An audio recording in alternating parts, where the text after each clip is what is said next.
이번 시간에는 두 번째 반복문인 while문에 대해서 강의를 시작하도록 하겠습니다. 자, while문도 앞에서 배운 for문과 마찬가지로 어떤 특정한 행동을 반복하고 싶을 때 사용하는 문법인데요. for문과는 확실히 차이점이 있으니까 따로 존재한다라고 보시면 될 것 같아요. 그래서 일단 생김새는 어떻게 생겼는지부터 볼게요. 자, while문은 for문과 달리 생김새는 단촐합니다. 자, while이라는 문구가 오고요. 역시 소가로 열고 닫고가 오고 그 가운데 반복 조건이 들어가게 됩니다. 반복 조건은 앞에서 배운 if문의 조건문과 똑같다라고 보시면 됩니다. 그래서 내가 i라는 값이 i라는 변수가 2로 나눴을 때 나머지가 0일 경우에 물어본다든지 아니면은 i 값이 2라든지 이런 식으로 해서 어떤 조건이 성립하는지를 물어보고 싶을 때 그것이 조건이 참일 때 그 조건이 참일 때 이 반복문을 실행하겠다 라는 조건으로 많이 사용을 하고요. 그리고 여기에 이 조건식에다가 true라는 값을 i에 직접적으로 줘버리게 되면은 이 while문은 무한적으로 반복을 시킬 수도 있습니다. 그렇기 때문에 이 반복 조건에 들어가는 것은 반드시 어떤 조건을 주는 것이 아니라 이 조건을 통해서 계산을 해봤더니 참일 경우에 이 while문을 동작을 할 수 있겠다라는 그러한 조건으로 줄 수 있는 게 이 반복 조건이다 라고 보시면 될 겁니다. 그 다음에 예제를 한번 보도록 할게요. 자, 간단한 예제문이 있는데요. 정수형 변수 num에다가 0을 초기화했습니다. 0을 대입을 했고요. 그리고 while문에다가 들어가는데 while문에다가 num의 값이 5보다 작다라는 조건식을 달아줬어요. 그래서 만약에 이것이 참일 경우에는 이 중괄호 영역이 실행이 되겠습니다. 자, num이 0이에요. 맨 처음에 0일 경우에는 얘는 어떻게 동작을 할까요? 0일 경우에는 5보다 작으니까 이것이 참 true겠죠. 그러니까 이 중괄호 영역이 실행이 될 겁니다. I like Java 해가지고 처음에 num이 0이니까 플러스 0 해서 붙은 I like Java 0이 출력이 될 겁니다. 그리고 동작이 여기 이 줄이 끝났으면 그 다음 줄이 num 플러스 플러스에서 num이 하나 증가가 될 겁니다. 그러면은 num은 뭐가 돼요? 1이 될 겁니다. 1이 되고 나서 어디로 갈까요? 다시 while문 처음 조건식으로 갑니다. 그랬을 때 또 물어보게 되는 거죠. 그래서 num이 5보다 작냐? num은 지금 1로 바뀐 상태죠. 그럴 경우에는 어떻게 될까요? 이것도 참이게 되는 겁니다. 1은 5보다 작기 때문에 참이게 되는 거죠. 그래서 역시 중괄호 영역이 실행이 됩니다. I like Java 그 다음에 바뀐 num이 1로 출력이 될 겁니다. 그 다음에 num이 풀뿔해서 num이 2로 바뀌게 되는 거죠. 그리고 나서 어디로 가요? 또 while문의 조건식으로 갑니다. 자, 이거 앞에 봤던 for문과 행동이 유사하죠. 그래서 어떠한 반복문을 계속해서 검증하려면은 조건식을 계속해서 확인하는 수밖에 없습니다. 그래서 그러한 조건식이 참인지 거짓인지에 따라서 내가 하는 행동을 멈출 것인지 더 할 것인지 정해야지 되는 부분이기 때문에 반복문에는 반드시 조건식을 확인하는 부분이 있다라는 특징을 발견할 수가 있다라는 거죠. 그래서 num이 2이게 되면은 역시나 참이게 되고 이 while문이 또 동작을 하게 된다라는 거죠. 계속해서 반복해서 이 while문의 동작을 하다가 어떨 때 멈추게 될까요? 이 num 뿔뿔 해서 계속해서 반복하다가 num이 5가 되는 순간 멈추게 될 겁니다. num이 5로 증가가 되는 순간 num은 5보다 작다라는 조건식이 부합하지 않게 되는 거죠.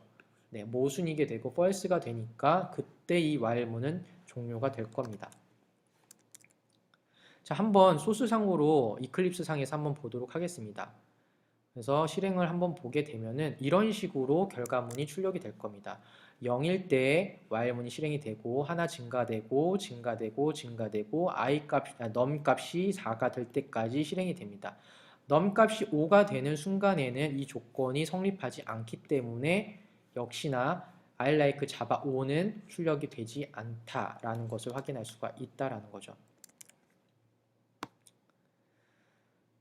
자, 두 번째 예제문을 볼게요. while문, 내가 특정한 행동을 계속해서 반복하고 싶지만 내가 어떤 조건이 딱 맞아 떨어졌어요. 어떤 조건이 부합되는 경우에는 내가 while문에서 설정했었던 그 조건식은 아니더라도 내가 if문을 통해서 어떤 특정 조건에 도달을 했으면은 그냥 멈추겠다. 프로그램을 보지도 않고 더 다른 조건식을 찾아가지도 않고 아예 이 반복된 이 행위 자체를 그냥 종결을 시키겠다라고 할 수가 있는데요. 그럴 때 사용하는 것이 이 바로 브레이크문이다 라고 보시면 됩니다. 그래서 말 그대로 특정 행동에 대해서 브레이크를 걸고 싶을 때 사용을 하고요. 주로 어떠한 조건식에 대해서 같이 세트로 나온다라고 보시면 됩니다. 이 구문에서 보시면은 num이 계속해서 증가가 되기는 할 텐데 이 num의 값을 확인하는 조건식을 넣어준 겁니다. 만약에 if가 만약에라는 값이고, 자 만약에 num의 값이 3으로 넣는 딱 떨어진다, 넣는 일치한다 라고 할 경우에는 브레이크를 걸어서 이 while문을 빠져나가겠다라고 줄 수가 있다라는 겁니다. 그래서 얘 같은 경우에는 중괄호가 없습니다. 한 줄로 끝났기 때문에 중괄호가 없어요.